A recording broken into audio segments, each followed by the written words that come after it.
Olá pessoal, meu nome é Elaine e hoje eu vim aqui falar com vocês sobre um livrinho de apenas 100 páginas, mas que vai mudar a forma como você enxerga a coragem. É um livrinho que, apesar de pequeno, tem uma história devastadora. Ela se passa numa Irlanda de 1985, numa pequena cidade que se chama New Ross, e com um clima gelado, é véspera de Natal, uma cidadezinha onde a religiosidade paira no ar, e o silêncio é sempre muito bem-vindo. E eu estou falando de nada mais, nada menos do que Pequenas Coisas Como Estas, de Claire Keegan. Dá para vocês verem, notarem que é um livrinho bem pequenininho, mas não se engane, é um livro muito denso e traz muitos conhecimentos. Para quem não tem muito contato com a literatura irlandesa, é uma escrita muito fácil da autora, é uma escrita tocante e ela não desperdiça palavras, ela vai direto ao ponto, não tem muita enrolação, mas você sente, né, o peso do protagonista aqui, em meio àquele mistério que paira na cidade, que na verdade todo mundo sabe o que acontece ali, mas ninguém tem coragem de falar sobre aquilo, porque isso pode trazer grandes consequências para quem se mete nesse assunto misterioso que existe nessa cidade. E do que eu estou falando aqui? Eu estou falando da Lavanderia de Madeleine.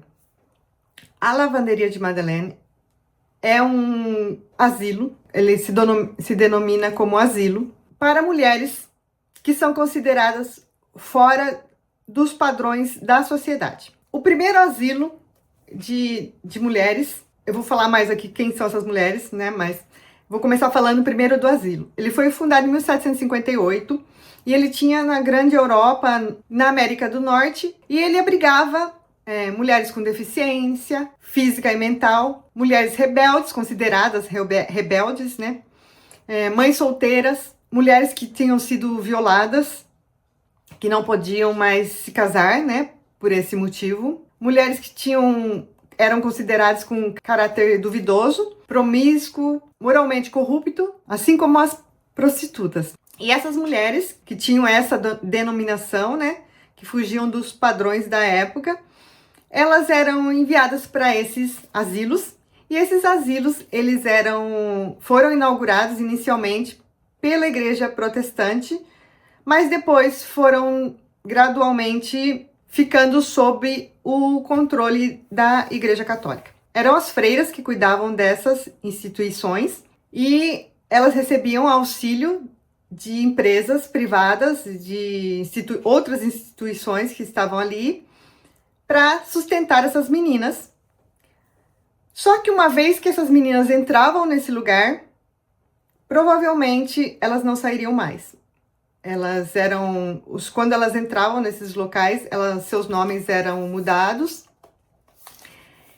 Elas não recebiam nada por estar ali. Elas não tinham alimentação suficiente. Elas eram obrigadas a fazer trabalhos forçados e trabalhos exaustivos. Isso inclui, né, costurar e lavar, por isso que se chama a Lavanderia de Madeleine. E esse nome foi dado para essa instituição por causa de Maria Madalena, que foi perdoada por Jesus e se tornou uma das suas discípulas. Então foi dado esse nome à instituição por esse motivo, mas perdoar não tinha perdão nenhum ali. Elas eram punidas, elas não recebiam roupa suficiente. Muitas vezes as mulheres entravam ali grávidas e os seus filhos eram retirados delas e elas não sabiam o que tinha acontecido com aquelas crianças e eram obrigadas a ficar horas em orações pelos seus pecados e eram punidas e até algumas sofriam violência sexual dentro da instituição. Hoje, estima-se que mais de 30 mil mulheres passaram por essas instituições. Em 1900, a Inglaterra possuía 300 asilos e 20 na Escócia. E essa instituição que fala aqui nesse livro, que é na Irlanda, ela deixou de existir apenas em 1996. Muito recente e houve várias investigações sobre essas instituições. A última que foi fechada, que é essa da história, ela se tornou um museu. Existe uma placa lá falando sobre a história dessas mulheres, em homenagem a essas mulheres. E também existem investigações falando que mais de 9.000 crianças foram mortas, bebês, né, foram mortas nessas instituições. Não se tem muita certeza de tudo, isso aí é uma estimativa, porque muitos documentos foram apagados, né? Muitos registros não existem mais, mas isso é uma estimativa da quantidade de mulheres que passaram por essas instituições, e é sobre isso que essa história vai falar. Aqui no livro, ela não vai falar sobre a instituição, sobre detalhes da instituição, não é essa história, mas ela se baseou, é uma história de ficção, e a autora se baseou nessa história para escrever esse livro. Então eu vou falar agora sobre o personagem, é o Bill Furlong. Ele é um trabalhador simples, ele distribui carvão e madeira para aquela cidade, né? Ele tem um pequeno comércio, ele é pai de 5 filhas, e a história dele começa com a mãe dele, aos 16 anos, engravidou dele, e a família expulsou ela de casa. E ela trabalhava como funcionária de uma casa, que é a senhora Wilson, e que ao invés de demiti-la, né, e mandar ela embora por ela estar grávida, ela acolhe essa menina, e o Bill nasce nessa casa e é criado pela mãe e por essa senhora. Essa senhora Will, ela vai dar atenção e vai dar estudo para esse menino, vai criar ali junto com a família dela. E quando ela falece, ela deixa uma pequena herança para o Bill. E ele tem uma vida aparentemente confortável ali. Apesar da Irlanda não estar em uma situação boa aqui, que ele faz uma pequena descrição de que comércios estão fechando, restaurantes não têm mais cliente, ele ainda consegue se manter com o seu trabalho, mas apesar disso, a vida dele é bem simples. E um dia ele vai entregar carvão na lavanderia da Madeleine, e acontece uma coisa ali que ele se questiona se ele não deveria agir, se ele não deveria fazer alguma coisa para aquilo que estava acontecendo ali. Ou se ele deveria agir como se nada estivesse acontecendo, continuasse com a vida dele normalmente, fechando os olhos, né, para aquilo que ele sabia que tinha de errado ali. Mas ele tinha 5 filhas e ele recebe uma pequena ameaça de uma das freiras dessa instituição num dia que ele vai lá entregar o carvão, a segunda vez, né, que ele conta aqui. Na segunda vez que ele vai lá, uma outra história se repete e ele recebe tipo uma ameaçinha assim de que se ele ficasse quieto era melhor para ele. E esse boato se espalha pela cidade e ele começa um questionamento dentro dele. Poupar minha paz, né? Continuar com a minha paz, com a minha família, sem ser prejudicado, porque ali, dá para ver aqui, pela maneira que ele descreve aqui, que são pessoas de poder que estão ali, podem prejudicar ele e a família dele e o comércio dele, ou agir conforme a consciência dele, fazer o que é certo, o que deveria ser feito, para que isso mude. O que é errado, mesmo que todos achem que é certo. E ele fica nesse dilema, e essa história começa na véspera do Natal. E ele fala, né, dos rituais de Natal, ele fala que a mulher dele é uma mulher que está sempre agitada, é uma mulher que tem até uma hora que ele fala que se ela continuar nesse ritmo, ela vai acabar cruzando com ela mesma pela casa. Eu achei isso muito legal, porque ela não para um minuto, não deixa que as filhas também parem, ninguém tem muito sossego naquela casa. Que a mãe tá sempre falando para alguém fazer alguma coisa. E ela também não para nem um minuto.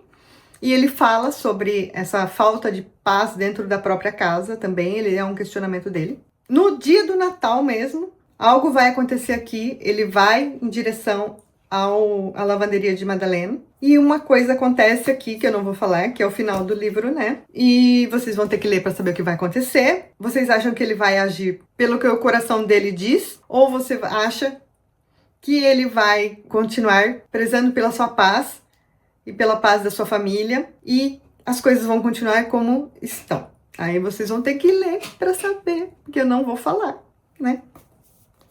Mas é muito interessante, é um final muito interessante.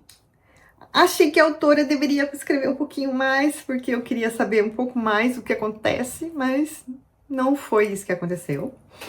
Mas mesmo assim, o livro é muito interessante.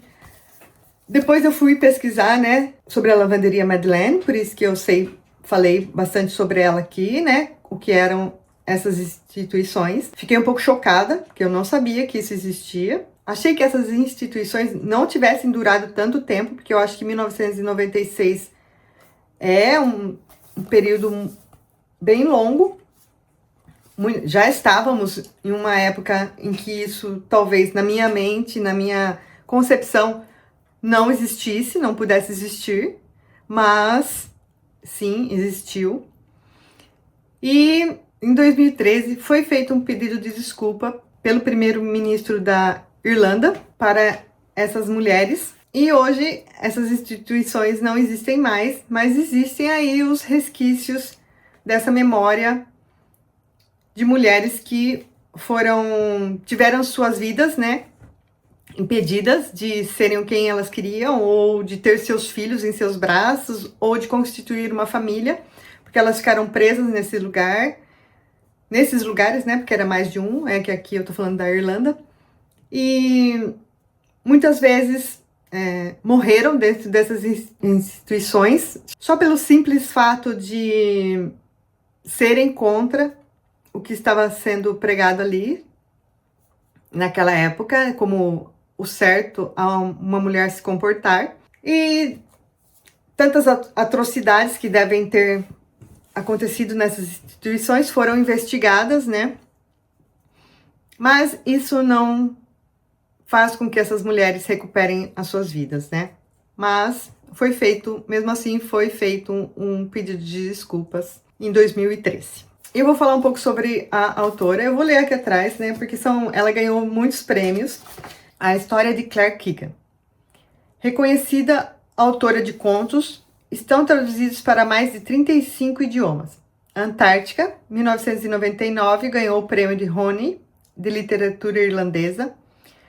Walk the Blue Fields, 2007, ganhou o prêmio Ed Will pela melhor coleção de histórias publicadas nas Ilhas Britânicas.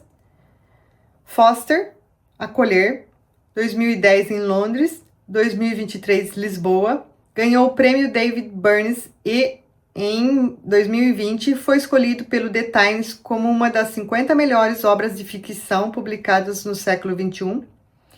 Pequenas Coisas Como Estas, 2021, estreia da autora no Brasil, foi finalista do Booker Prize, tendo também concorrido ao Hepburn Foley Prize. Ganhou o prêmio de romance irlandês no ano do grupo Care, o Embaixador Prize e o prêmio Worrell de ficção política. Entrou para a lista dos 100 melhores livros do século XXI do The New York Times e foi adaptado para cinema no longo homônimo dirigido por Tim Millens.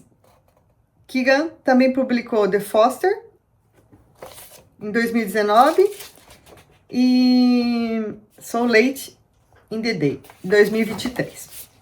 Bom, ela tem todos esses prêmios, eu não conheço nenhum, só conheço esse aqui, que foi publicado no Brasil, como falou aqui, né, em 2021. As suas outras obras também devem ser muito interessantes, porque ela é uma escritora bem consagrada, bem premiada. Mas só essa daqui já valeu para saber o tipo de escrita que ela tem.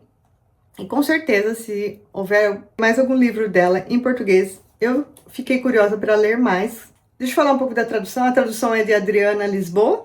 E recomendo fortemente que... tá escrito aqui, ó. Eu nem tinha visto, ó. The Booker Prize 2022. Que foi quando ela ganhou o prêmio desse livro aqui. Bom, espero que você tenha ficado curioso. Espero que você leia esse livro. É bem pequenininho. Eu li isso aqui em um dia só. Ele é bem facinho de ler, porque são letras bem grandes. A diagramação é bem grande, ó. E Mas não é porque ele é curtinho assim que ele não é um livro denso, impactante. Então, espero ter convencido você a ler. E se você gostou desse vídeo, não se esqueça de se inscrever no canal, deixar o seu like e até o próximo vídeo. Tchau!